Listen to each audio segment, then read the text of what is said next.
Ladies and gentlemen, welcome back to Morning Pulse here on SEM TV. This is the Travel and Tours segment where we take you all around the city, all around the state, all around the country, all around the continent, and all around the world. I am Emmanuel Tamanotenari, but you can call me Tammy for short. I do hope you're having a wonderful morning. Vera told you the weather, so I hope you're moving around with your umbrellas, you're moving around with adequate clothing, and most importantly, you stay hydrated.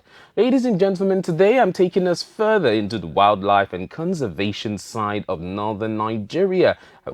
Kamuku National, or rather the Kamuku National Park, as it stands as one of the most important ecotourism destinations in Kaduna State. Now, it is located in the northwestern part of Kaduna State around Biningwari. Kamuku National Park is known for its vast natural landscape, wildlife reserves, rolling savanna vegetation, and rich biodiversity.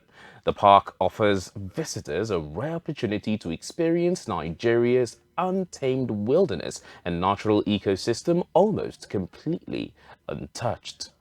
Originally established as a forest reserve before later becoming a national park, Kamuku was created as part of efforts to preserve wildlife, protect endangered species, and promote ecotourism in Nigeria. Covering hundreds of square kilometers, the park is home to different species of animals, birds, reptiles, and plant life, making it one of the country's most important conservation areas.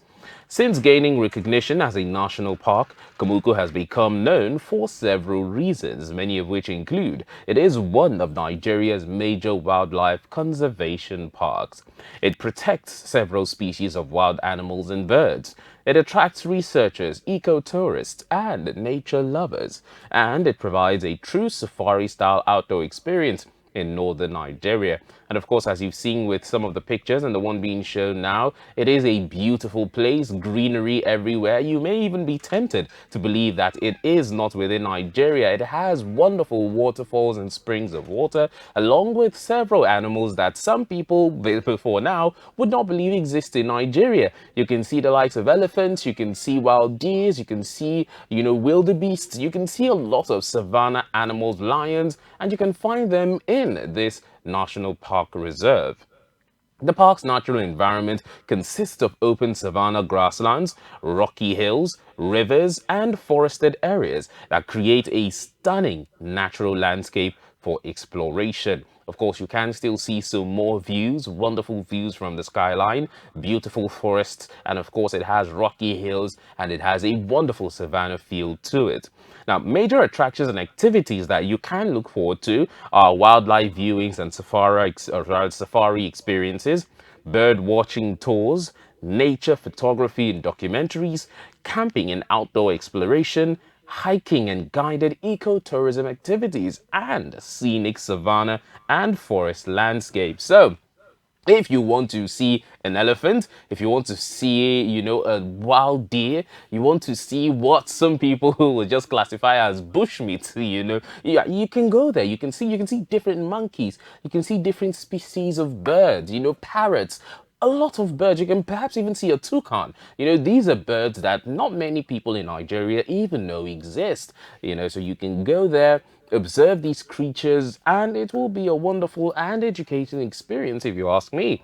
Of course, animals reportedly found within the parks include antelopes, buffaloes, baboons, monkeys, various bird species, reptiles, and even smaller wildlife species. So, if you haven't seen an antelope before, you can go there and see one. If you haven't seen buffaloes before, most people, they confuse what they see on the television to how it looks in real life. Some people will see a moose on television and they have no idea how massive a moose is until you see it in person. Some people will see a lion hunting a deer and they'll think, no, this one, the lion failed to catch the deer. Me, I would have been able to hold it and strangle it. No, but you have no idea how big and how strong and how fast the deer is. So most people see baboons. Perhaps you watch The Lion King and you see Rafiki and you're like, oh, I know how baboons look like now. I know their temperament. I know what they're capable of. You'll never really know until you see them for yourself. And this park gives you that rare opportunity.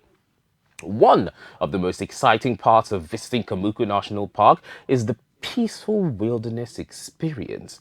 Now, unlike busy urban tourism centers, the park gives visitors a chance to connect directly with nature and experience Nigeria's wildlife environment in its rawest and purest form. So if you want to know what it's like to walk into the savannah, look at the sunline, look into the horizon, feel the heat of the sun, experience what these animals experience for yourself, you can do that. It's not like you go there and it gives you an artificial experience, artificial grass, caged animals. No, it's like you are walking directly into nature and experiencing it for yourself. It's not the same experience as going to a zoo, because I know the common man will be like, why I need go this one? If he just goes zoo, see lion now. If he just goes, no, that is a controlled environment.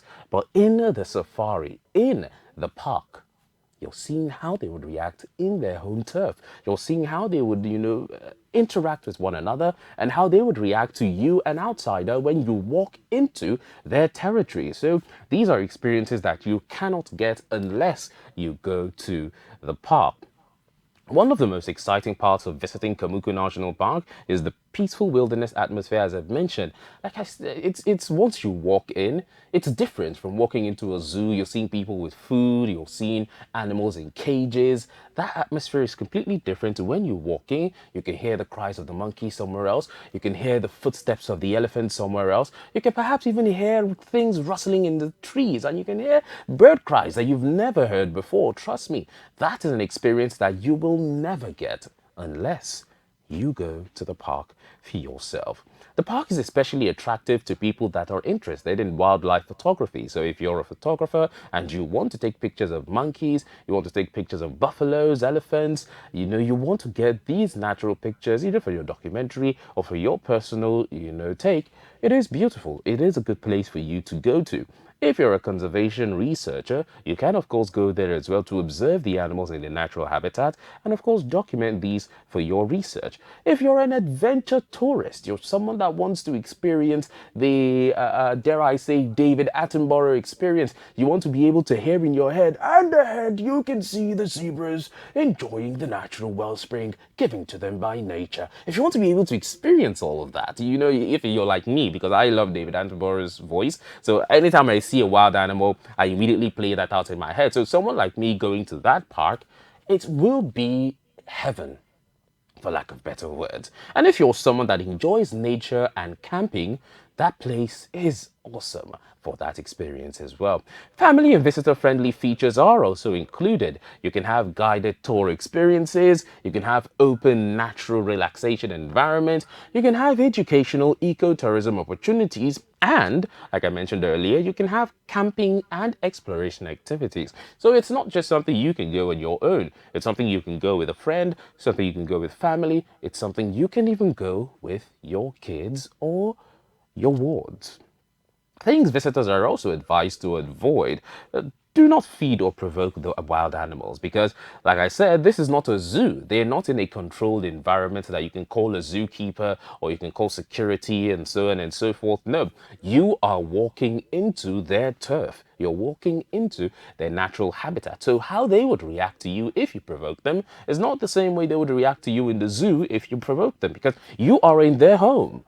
So you're not advised to feed them because that's, unnatural. It's not what happens in the wild. So you feeding them will kind of create a dependence. And if they see you, animals are smarter than you think. So if you feed them, they will expect you to feed them once again, or they'll see you as a source of food, which of course will damage the ecosystem already set in the park. So do not feed the animals and do not provoke them. Another thing is littering the environment. Of course, this goes without saying. You should not litter. You should keep everywhere around you clean, green, and safe. So if you're, having a snack, you're eating something, do not throw that indiscriminately. Keep it with you until you get to a designated trash point and you dispose of your trash. Do not, litter your plastics in the forest because it could endanger the lives of some of these animals and, of course, ruin the ecosystem.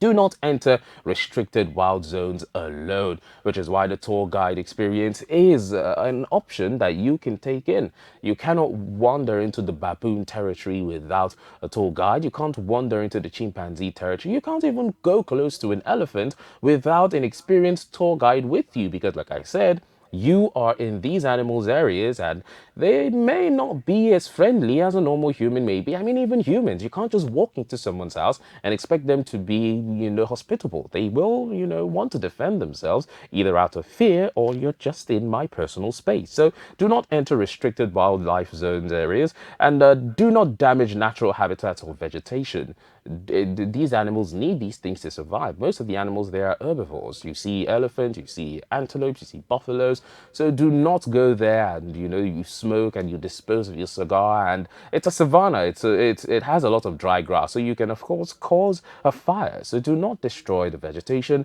Do not destroy the natural habitats. Now, in case you're wondering, what about entry and visit information? Visits are usually better with park guides or organized tour groups. And of course, entry fees and guided tour costs may vary depending on activities and the duration of your stay. So the best way for you to find out is for you to either go to the website or you go there for yourself and make a reservation. Now, the best times for you to visit, the best time is for you to visit in the dry season for easier wildlife viewing and road accessibility. Like I said, it's the savannah. Everywhere is dry, everywhere is hot, everywhere is bright. If you go in the rainy season, it will be muddy. Most of the animals will be in hiding because, of course, you will not see, the deers and the elephants and the buffaloes in the open rain. No, they'll find shelter. So if you want peak animal viewing, it's to go in the dry season. Also, early mornings for animal sightings and cooler temperatures because, of course, elephants, they do not walk under the hot sun, especially if there are no, watering holes nearby or there's no mud because elephants, unlike human beings, do not have sweat pores, so they cannot, thermoregulate themselves. They would need water, they would need mud, so they would prefer not to walk under the hot sun. So it's best for you to go early in the morning when the sun isn't out yet and you can, catch glimpses of some of these beautiful animals. And of course, cooler months if you want to go for outdoor camping and exploration. Like I said earlier, this is a safari exploration, so it is hot. It is not a walk in the park. It is a walk in a reservation. So it's best for you to go in cooler months so you don't go in a situation where the sun is scalding hot and you're dehydrated and it becomes a horrible experience for you.